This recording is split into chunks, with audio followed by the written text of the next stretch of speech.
जय हिंद। स्वागत करता हूँ आप सभी के हमारे अपने यूट्यूब चैनल सोल्जर्स आर्मी तैयारी पर। तो शाम के 7 बज चुके हैं और आ चुका हूँ मैं आपके बीच आज की इंडियन आर्मी के प्रीवियस ईयर के ओरिजिनल क्वेश्चन पेपर को लेकर।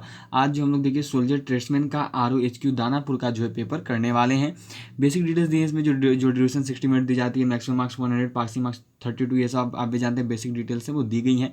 तो आज जो हम लोग देखिए ROHQ दानापुर का पेपर करेंगे जो कि सोल्जर ट्रेड्समैन का रहेगा। ठीक है, तो चलिए आज की क्लास को शुरू करते हैं। क्लास शुरू करने से पहले जल्दी से इस क्लास को, इस सेशन को शेयर कर दीजिए अपने और फ्रेंड्स के साथ।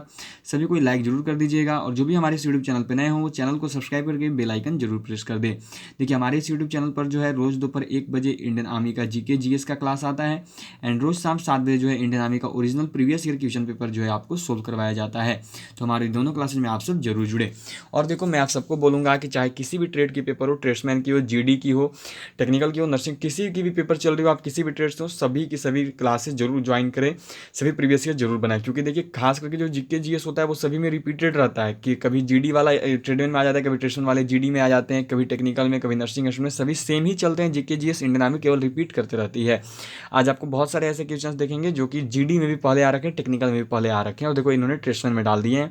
तो ये आपको मिलेगा ही मिलेगा। सभी कोई सभी ट्रेड्स की प्रीवियस ईयर जरूर अटेंड करें क्योंकि प्रीवियस ईयर क्लासेज बहुत इंपॉर्टेंट होती हैं। क्वेश्चन नंबर 1 से शुरुआत करते हैं। उससे पहले देखो सभी को टेलीग्राम ग्रुप से जरूर जुड़ाना। ठीक है, टेलीग्राम ग्रुप से जुड़ने का जो लिंक है वो नीचे डिस्क्रिप्शन बॉक्स में है। वहाँ पर मैं आपको क्लासेज के PDF, important notes, important question सभी चीज़ें मैं आपको प्रोवाइड करवाते रहता हूँ। तो देखिए अब जो आपका सेक्शन ए होगा जिसमें आपके GK के क्वेश्चन होंगे जो कि आपका क्वेश्चन नंबर 1 to लेकर 15 होंगे, 1 से लेकर 15 तक होंगे। तो क्वेश्चन नंबर 1 क्या है देखो आपका कि before 1961 Goa was ruled by, Goa पर सन 1961 से पहले का शासन था? पुर्तगाल का, फ्रांस का, इंग्लैंड का या स्पेन का? निम्न में से गोवा पर जो है सन 1961 से पहले किसका शासन था? तो देखिए सन 1961 से पहले जो है गोवा पर पुर्तगालियों का शासन था। राइट आंसर क्या हो गया? तो ऑप्शन नंबर ए, पुर्तगाल। चलिए अगला क्वेश्चन देखेंगे जो कि है देखो आपका, who is president of China? चीन के राष्ट्रपति का नाम क्या है? जीलिंग, या फिर देखिए जियांग सीमिन, या फिर जिनपिंग, या फिर देखो आपकी यहाँ पे दी हुई है डेन जाओपिंग। कौन है? तो देखिए आप सब जान रहे हैं चीन के राष्ट्रपति का नाम क्या है। तो चीन के राष्ट्रपति का जो नाम है वो सी जिनपिंग। राइट आंसर क्या हो जाएगी? तो ऑप्शन नंबर सी। चलिए अगले क्वेश्चन को देखेंगे जो कि देखो यहाँ पे आपका है question number 3, Tiger Woods is associated with which sport? Tiger Woods किस खेल से संबंध रखते हैं? ये क्वेश्चन GD वालों का आ रखा है 2020 के पेपर में। गोल्फ, फुटबॉल, आइस हॉकी या फिर लॉन टेनिस? ये मैंने सबको पढ़ाया भी है। सभी को बताइएगा कि जो टाइगर वुड्स हैं वो निम्न में से किस खेल से संबंधित है? तो देखो जो टाइगर वुड्स हैं वो आपके संबंधित है गोल्फ से। राइट आंसर क्या हो जाएगा? तो ऑप्शन नंबर ए, गोल्फ। चलिए अगले क्वेश्चन को देखेंगे जो कि देखो यहाँ पे आपका दिया हुआ है, the classical dance from Kerala is, Kerala का शास्त्रीय नृत्य क्या है? कथकली, भांगड़ा, उड़ीसी या फिर कच्चीपुड़ी? सबको पढ़ाया है ये क्वेश्चन और ये क्वेश्चन में देखो GD टेक्निकल में आ रखा है पिछले ईयर्स में। सबको बताइएगा the classical dance of Kerala क्या है? केरल का क्लासिकल डांस क्या है? तो देखिए केरल का जो क्लासिकल डांस है, केरल का जो शास्त्रीय नृत्य है वो आपका कथकली है। क्वेश्चन नंबर 4 का जो राइट आंसर है वो है देखो आपका ऑप्शन नंबर ए। चलिए अगले क्वेश्चन को देखेंगे जो कि देखो यहाँ पे आपका क्वेश्चन नंबर 5 है। ये दी हुई है देखो, moon is the of earth, चंद्रमा पृथ्वी का उपग्रह, ग्रह है, सूर्य है या फिर तारा है? चंद्रमा जो है पृथ्वी का क्या है ये आपको यहाँ बताना है। तो चंद्रमा क्या है? तो देखो चंद्रमा जो है पृथ्वी का उपग्रह है। इस क्वेश्चन का राइट आंसर क्या हो जाएगा? तो ऑप्शन नंबर ए, उपग्रह। चलिए अगले क्वेश्चन को देखेंगे जो कि देखो यहाँ पे आपका दिया हुआ है क्वेश्चन नंबर 6 है, in which year Bangladesh fought war for liberation? Bangladesh की मुक्ति हेतु युद्ध कौन से सन में लड़ा गया? 1962, 1971, 1965 या फिर 1999? सभी को यह क्वेश्चन करवाया हुआ है। आप सभी ने देखो GD में इस क्वेश्चन को बनाया तो सबको बताना क्या होगा राइट आंसर। तो देखो बांग्लादेश की मुक्ति हेतु युद्ध कब लड़ा गया था? तो वो लड़ा गया था 1971 में। किसके किसके बीच में? तो इंडिया एंड पाकिस्तान के बीच में। कौन कौन लड़ा था? तो इंडिया एंड पाकिस्तान के बीच में हुई थी, जिसको कि देखो लोंगे वाला युद्ध के नाम से जानते हैं। ये मैंने आप सबको बहुत बार पढ़ाया है, लोंगे वाला युद्ध बोलते हैं 1971 में हुई बांग्लादेश की मुक्ति के लिए युद्ध को। ठीक है, चलिए अगले क्वेश्चन को देखेंगे जो कि देखो यहाँ पे क्वेश्चन नंबर 7 है, Dhyanchand is associated with which sport? Dhyanchand का संबंध किस खेल से है? कुछ दिन पहले एक क्वेश्चन GD वालों का ही था। हॉकी, क्रिकेट, बेसबॉल या फिर टेबल टेनिस? मैं यही बोल रहा हूँ कि देखो सभी के सभी क्वेश्चन जो पीछे से रिपीटेड होते हैं और नहीं तो किसी न किसी ट्रेड में आए हुए होते हैं। देखो ट्रेड्समैन वाले को जो हो रही है ये आपकी GD में पहले से आ रखी है, तो इसीलिए देख सकते हो GD वालों आपकी भी आ सकती के इनके पेपर्स में से क्वेश्चन, तो सभी की क्लासेस जरूर अटेंड करिए, क्योंकि देखो जीके जैसे इंडियन आर्मी कुछ नहीं रिपीटेड रखती है और एक दूसरे में बस इधर से उधर करते रहती है। देखो क्या दिया, ध्यानचंद का संबंध किस खेल से है, तो ध्यानचंद जो है इनका संबंध है आपका हॉकी से। राइट आंसर क्या हो गया, तो ऑप्शन नंबर ए। चलिए अगले क्वेश्चन को देखेंगे, जो कि देखो यहाँ पे आपका क्वेश्चन नंबर 8 दिया हुआ है। Which is the most populated country in the world, विश्व में सर्वाधिक जनसंख्या किस देश में है, सूडान, भारत, चीन या फिर बांग्लादेश। विश्व में जो सबसे अधिक जनसंख्या है वो निम्न में से किस देश में है, ये जो है आप सबको यहाँ पे बताना है। तो देखिए विश्व में सबसे अधिक जनसंख्या किस देश में है, तो वो है आपका चाइना में, ये फर्स्ट पे है। और जो हमारा इंडिया है ये भी चाइना का साथ देता है, सेकंड नंबर पे चलता है। ठीक है, विश्व में जो है सबसे अधिक जनसंख्या में फर्स्ट नंबर पे कौन है, तो चीन है। इस क्वेश्चन का जो आंसर है वो तो चाइना हो गया, क्वेश्चन नंबर 8 का आंसर। और एक चीज़ याद रखिएगा और कि सेकंड नंबर पे जो है आपका इंडिया है। ठीक है, दूसरे नंबर पे। चलिए अगला क्वेश्चन देखेंगे, जो कि क्वेश्चन नंबर 9 है आपका। देखो, name of the national sports of India, Bharat का राष्ट्रीय खेल कौन सा है, वॉलीबॉल, कबड्डी, बैडमिंटन या फिर ऑप्शन नंबर डी में दी हुई है देखो आपकी हॉकी। बताना है कि भारत का जो है निम्न में से राष्ट्रीय खेल कौन सा है। तो देखिए भारत का राष्ट्रीय खेल क्या है, तो भारत का जो राष्ट्रीय खेल है वो है देखो आपका ऑप्शन नंबर डी, हॉकी। इस क्वेश्चन का राइट आंसर क्या होगा, तो ऑप्शन नंबर डी, हॉकी होगा। चलिए अगले क्वेश्चन को देखेंगे, जो कि है देखो आपका क्वेश्चन नंबर 10, 10 नंबर सवाल ये दी हुई है। देखो, who among the following wrote Ramayana, निम्न में से किसने रामायण लिखी थी। देख सकते हो प्रीवियस ईयर पेपर क्वेश्चन है जीडी एंड टेक्निकल वालों के। रामायण को जो है निम्न में से किसने लिखा था, वाल्मीकि ने या फिर देखो वेद व्यास ने या तुलसीदास ने या फिर कालिदास ने। जो रामायण है वो निम्न में से किसके द्वारा लिखी गई थी, तो देखिए रामायण को जिसने लिखा था वो है वाल्मीकि। ठीक है, इस क्वेश्चन का आंसर क्या हो गया, वाल्मीकि। अब इन्होंने किस भाषा में लिखा था, तो याद रखिएगा बहुत बार पूछता है, इन्होंने जो है संस्कृत भाषा में लिखा था। ठीक है, सभी ध्यान में रखिएगा, वाल्मीकि जी ने लिखा था रामायण को, किस भाषा में, तो संस्कृत भाषा में। चलिए अगला क्वेश्चन देखेंगे, जो कि देखो यहाँ पे आपका क्वेश्चन नंबर 11 है। Dronacharya award given to, Dronacharya पुरस्कार को दिया जाता है खेल प्रशिक्षक को, खिलाड़ी को, वैज्ञानिक को या फिर फिल्म निर्देशक को। सभी को पढ़ाया हुआ है, बहुत इंपॉर्टेंट क्वेश्चन है। इंडियन आर्मी में ये जो क्वेश्चन है बहुत बार आया है। तो देखिए जो द्रोणाचार्य पुरस्कार है वो दिया जाता है खेल प्रशिक्षक को। ठीक है, स्पोर्ट्स कोच को दिया जाता है, खेल प्रशिक्षक को जो है देखो द्रोणाचार्य पुरस्कार जो है दिया जाता है। चलिए अगले क्वेश्चन को देखेंगे, जो कि यहाँ पे देखो आपका दिया हुआ है कि is the national flower of India, Bharat का राष्ट्रीय पुष्प है सूरजमुखी, गेंदा, गुलाब या फिर कमल। निम्न में से जो है भारत का राष्ट्रीय पुष्प कौन सा है, तो देखिए भारत का जो राष्ट्रीय पुष्प है वो कौन सा है, तो आपका कमल होता है। राइट आंसर क्या हो गया, तो ऑप्शन नंबर डी। चलिए अगले क्वेश्चन को देखेंगे, जो कि देखो यहाँ पे आपका दिया हुआ है, is the highest court of justice in India, Bharat का सर्वोच्च न्यायालय है उच्च न्यायालय, श्रम न्यायालय, उच्चतम न्यायालय या फिर सत्र न्यायालय है। निम्न में से जो है भारत का सर्वोच्च न्यायालय कौन सा है, तो देखिए भारत का जो हाईएस्ट कोर्ट ऑफ जस्टिस है, जो सर्वोच्च न्यायालय है, वो आपका उच्चतम न्यायालय है। Option number C, supreme court है। ठीक है, चलिए अगले क्वेश्चन को देखेंगे, जो कि देखो यहाँ पे आपका दिया हुआ है कि Khajuraho temple is situated in, Khajuraho का मंदिर में स्थित है उत्तर प्रदेश, हरियाणा, असम या फिर मध्य प्रदेश। जो खजुराहो का मंदिर है ये किस राज्य में स्थित है, बहुत इंपॉर्टेंट क्वेश्चन है, सभी के पेपर्स में क्वेश्चन देखने को मिल जाता है, हर बार देखने को मिलता है। बताना है कि जो खजुराहो का मंदिर है वो निम्न में से किस राज्य में स्थित है। तो देखिए खजुराहो का जो मंदिर है वो स्थित है आपका मध्य प्रदेश में। राइट आंसर क्या हो गया, तो option number D, MP, Madhya Pradesh. ठीक है, चलिए अगले क्वेश्चन को देखेंगे, जो कि देखो यहाँ पे आपका क्वेश्चन नंबर 15 है। Which animal is called the ship of desert, किस जानवर को रेगिस्तान का जहाज कहते हैं, भेड़ को, ऊंट को, हाथी को या फिर घोड़ा को। निम्न में से किस जानवर को जो है देखो रेगिस्तान के जहाज के नाम से भी जाना जाता है। तो देखिए रेगिस्तान का जहाज किसे कहते हैं, तो रेगिस्तान का जहाज जो है बोलते हैं ऊंट को। ठीक है, राइट आंसर क्या हो गया, तो ऑप्शन नंबर बी, ऊंट। ठीक है, जो ऊंट है इसको देखो रेगिस्तान के जहाज के नाम से भी जानते हैं। तो चलिए 15 क्वेश्चंस आपके जीके के हो चुके हैं। अब जो आपकी सेक्शन बी होगी, और सेक्शन बी में जो है देखो आपकी जीएस, जनरल साइंस के क्वेश्चंस करेंगे, जो कि सेक्शन सी में, बी में इनकी रीजनिंग होती है। तो रीजनिंग के क्वेश्चंस नहीं, साइंस के क्वेश्चन डायरेक्टली देखते हैं। तो देखो जो साइंस के जो क्वेश्चन वो आपके सेक्शन सी में है, क्या दिया हुआ देखो, general science questions number 21 to 35, सामान्य विज्ञान प्रश्न क्रमांक 21 से 35 तक। चलिए क्वेश्चन देखेंगे, क्या दिया हुआ है क्वेश्चन नंबर 21। देखो कि which blood group is called universal donor, कौन सा रक्त समूह को सार्वभौमिक दाता कहते हैं।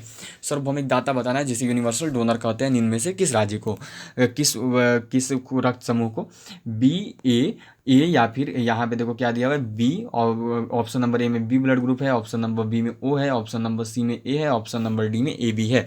निम्न में से किस रक्त समूह को जो है सार्वभौमिक दाता कहते हैं, ये जो है आप सबको यहाँ पे बताना है। तो देखिए सार्वभौमिक दाता जो है वो बोलते हैं ओ को, ठीक है, दाता सार्वभौमिक दाता जो यूनिवर्सल डोनर वो बोलते हैं ओ ब्लड ग्रुप ओ को, ऑप्शन नंबर बी राइट है इसका।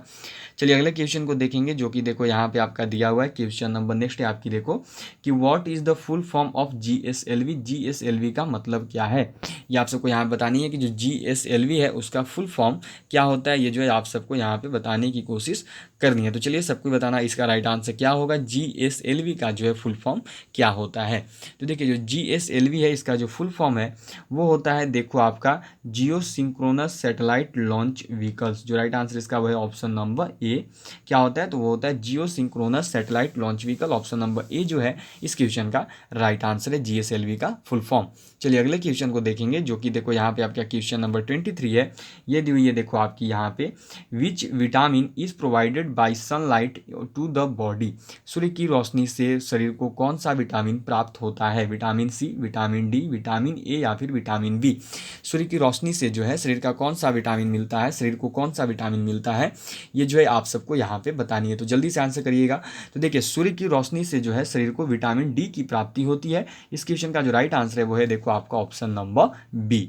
चलिए अगले क्वेश्चन को अब देखेंगे जो कि देखो यहाँ पे आपका दिया हुआ है क्वेश्चन नंबर 24, ये है देखो आपका कि photosynthesis happens in presence of which of the following catalysts, निम्न में से किस उत्प्रेरक की उपस्थिति में प्रकाश संश्लेषण होता है, कार्बन डाइऑक्साइड, सूर्य में प्रकाश ऊर्जा, मृदा से जल, या फिर देखो आपकी नेक्स्ट में दी हुई है यहाँ पे chlorophyll present in green leaves, हरे पत्तों में, हरे पौधों की पत्तियों में उपस्थित क्लोरोफिल क्या होता है यहाँ पे राइट आंसर, किसकी वजह से जो है देखो आपका प्रकाश संश्लेषण होता है। चलिए जल्दी से आंसर कीजिएगा, फोटोसिंथेसिस का मुख्य स्रोत क्या है, मुख्य उत्प्रेरक क्या है।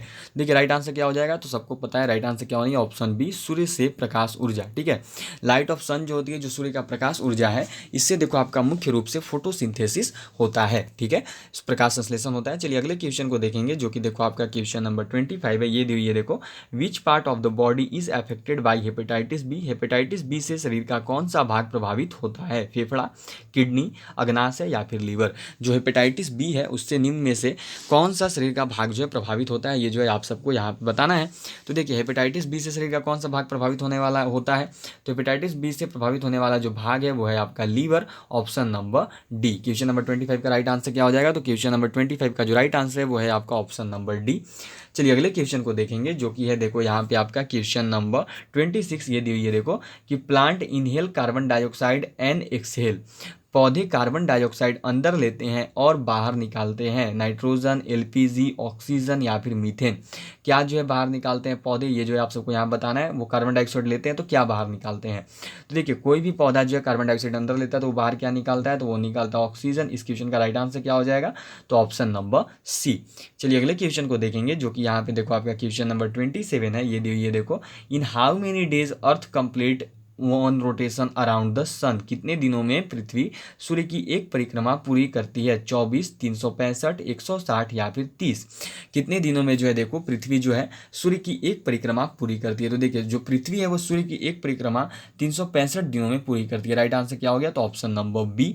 चलिए अगले क्वेश्चन को देखेंगे जो कि देखो यहाँ पे आपका दिया हुआ है question number 28, what is the number of bones in a human body, मानव शरीर में हड्डियों की संख्या कितनी होती है, 105, 196, 206 या फिर 256। जो मानव शरीर है इसमें इनमें से कितनी हड्डियां होती हैं, ये जो है आपको यहाँ पे बताने की कोशिश करनी है। तो देखिए जो मानव शरीर है उसमें हड्डियों की संख्या कितनी होती है, तो मानव शरीर में देखो हड्डियों की संख्या होती है option number C 206। Right answer क्या हो गया, तो ऑप्शन नंबर सी 206 हड्डियां जो है मानव शरीर में होती हैं। चलिए अगले क्वेश्चन को देखेंगे जो कि देखो आपका दिया हुआ है क्वेश्चन नंबर 29, ये है देखो in the soil the dead and decaying और डिसेंट ऑर्गेनिज्म बिकम्स, मिट्टी में पड़े मृतक और सड़े जीव बन जाते हैं, धरन, अकार्बनिक सामग्री, मिट्टी या फिर बजरी। क्या बन जाते हैं, ये आप सबको यहाँ बतानी है कि मिट्टी में पड़े मृतक और सड़े हुए जीव जो हैं क्या बन जाते हैं, धरन बनते हैं और कार्बनिक सामग्री बनते हैं, मिट्टी बनते हैं, बजरी बनते हैं। तो ये जो क्वेश्चन है ये आपका होमवर्क रहेगा, ठीक है। सभी को आंसर बताना होमवर्क, बेसिक सा चीज़ है, थोड़ा सा कॉमन सेंस का चीज़ चीज़ है, कुछ वैसा क्वेश्चन है नहीं। मिट्टी में पड़े उत्प्रेरक और सड़े जीव जो हैं जब वो गलते हैं तो गल कर क्या बनेंगे, वो क्या बन जाते हैं, वो आपको यहाँ बताना है। बहुत ईजी क्वेश्चन है, बेसिक से इसका आंसर निकलेगा, सबको बताइएगा, ठीक है। सभी को जो होमवर्क दे रहा हूँ मैं, सबको कमेंट बॉक्स में बताएगा, सभी को बता दीजिएगा। चलिए क्वेश्चन नंबर 30 नंबर सवाल है यहाँ पे, देखो आपका lactometer measures the purity of, lactometer की शुद्धता की माप करता है पानी, दूध, पेट्रोल या डीजल। ये क्वेश्चन मैंने आपको आज ही करवाया है, आज जो हम सब 1 बजे क्लास किए थे उसमें मैंने आप सबको जो होमवर्क दिया था, ठीक है, और सभी के आंसर लगभग बिल्कुल सही आए थे। तो चलिए सबको बताना कि लैक्टोमीटर निम्न में से किसकी शुद्धता का माप करता है। तो सबको ने बिल्कुल सही आंसर ही बताया, तो वही आंसर होगा। राइट आंसर क्या है इसका, देखो तो लैक्टोमीटर जो है देखो आपकी दूध की शुद्धता का माप करता है। राइट आंसर क्या है, तो ऑप्शन नंबर बी। चलिए अगले क्वेश्चन को देखेंगे, जो कि देखो आपका क्वेश्चन नंबर 31 है। The boiling temperature of water is degree Celsius, पानी के उबलने का तापमान डिग्री सेल्सियस होता है 110, 97, 80 या फिर 100। पानी के उबलने का जो तापमान है वो कितना डिग्री सेल्सियस होता है, ये जो है आप सबको यहाँ पे बतानी है। चलिए सबको आंसर कीजिएगा कितना डिग्री सेल्सियस होता है। तो देखिए पानी के उबलने का जो तापमान है वो कितना होता है, तो वो आपका 100 डिग्री सेल्सियस होता है। राइट आंसर क्या हो जाएगा, तो ऑप्शन नंबर डी, पानी के उबलने का जो तापमान है वो 100 डिग्री सेल्सियस होता है। चलिए अगले क्वेश्चन को देखेंगे, जो कि देखो आपका क्वेश्चन नंबर 32 है, 32 नंबर सवाल। ये देखो आपकी यहाँ पे क्या दी हुई है कि रक्त के सामान्य जमावट के लिए इनमें से कौन सा विटामिन जरूरी है। Which of the following vitamin is necessary for normal clotting of blood. Vitamin C, vitamin A, vitamin B या फिर विटामिन के, इनमें से कौन सा विटामिन जो है देखो आपका रक्त के सामान्य जमावट के लिए जरूरी है, ये जो है आप सबको यहाँ पे बताने की कोशिश करनी है। तो देखिए रक्त का थक्का बनना, रक्त का जो जमावट है वो किससे होता है, तो वो होता है विटामिन के मदद से। राइट आंसर क्या हो जाएगा, तो ऑप्शन नंबर डी। चलिए सबका सही गया होगा। तो देखो आज जो है टोटल आपके क्वेश्चन करवा दिए गए हैं, ठीक है। अब बाकी इधर थोड़े से मैथ के क्वेश्चन है, बाकी देखो पेजेज इसमें अवेलेबल नहीं है। तो आज जो आपके टोटल 27 क्वेश्चन थे, ठीक है। 30 क्वेश्चन नहीं, 30 क्वेश्चन हम लोग एवरीडे करते हैं, पर जो है 3 क्वेश्चन मिसिंग है आपके साइंस के। आज जो आपके 27 क्वेश्चन थे, तो सभी को बताइएगा कि 27 क्वेश्चन में से जो है आपने आज कितने क्वेश्चन को सही किया है। ये आप सबका टारगेट है, सभी को मेरे को बताएगा कि 27 में से जो आप सबने कितना सही किया। मैंने आज आपको एक होमवर्क दिया है, उस होमवर्क का सभी को आंसर बताइएगा। सभी को जो आंसर है कमेंट बॉक्स में मुझे सेंड कर दीजिएगा। अभी नहीं, जो लाइव चैट है उसमें नहीं, कमेंट बॉक्स जो दिख रही है उसमें कमेंट कीजिए, ठीक है। तो चलिए ऑल ऑफ यू बाय। अब आज की क्लास को आज के सेशन को यहीं पेंट करते हैं। अब सीधे आपसे मुलाकात होगी देखो कल दोपहर 1 बजे, ठीक है। अब सीधे आपसे मिलूंगा कल दोपहर 1 बजे, जब आएगी आपकी देखो इंडियन आर्मी के इंपॉर्टेंट जीके जीएस की क्लास। और जीके जैसी क्लास जो भी हमारी बहुत अच्छी चल रही है। रोज़ दोपहर 1 बजे हम लोग इंडियन आर्मी का टॉपिक वाइज जीके क्लास करते हैं, वो हमारा चल रहा है। और देखिए सभी ट्रेड्स की प्रीवियस ईयर क्वेश्चन पेपर की प्लेलिस्ट बना दी गई है, ठीक है। सभी की प्लेलिस्ट बन चुकी है, ट्रेड्समैन की भी प्लेलिस्ट है, जीडी की भी प्लेलिस्ट है, उसके बाद आपकी जो है टेक्निकल की भी प्लेलिस्ट है, और नर्सिंग असिस्टेंट की भी प्लेलिस्ट बना दी गई है। सभी को प्लेलिस्ट से जितने भी क्लासेज हैं वो सभी एक बार में ही देख सकते हो, सभी का अलग अलग प्लेलिस्ट है। जाइए प्लेलिस्ट सेक्शन में जो चैनल है उसका, वहाँ से जाकर सभी के सभी पिछले 6 साल के प्रीवियस ईयर क्वेश्चन इन चारों ट्रेड के अटेंड कर सकते हो ओरिजिनल। तो चलिए ऑल ऑफ यू बाय। अब आज के क्लास को आज के सेशन को यहीं पेंट करते हैं। अब सीधे आपसे मिलूंगा दोपहर 1 बजे इंडियन आर्मी के इंपॉर्टेंट स्पेशल जीके जैसी क्लास में। All of you bye and have a good night, sweet dreams. मिलता हूँ आपसे सीधे कल दोपहर 1 बजे। जय हिंद, जय Bharat, good night to all of you. मिलूंगा आपसे सीधे कल दोपहर 1 बजे।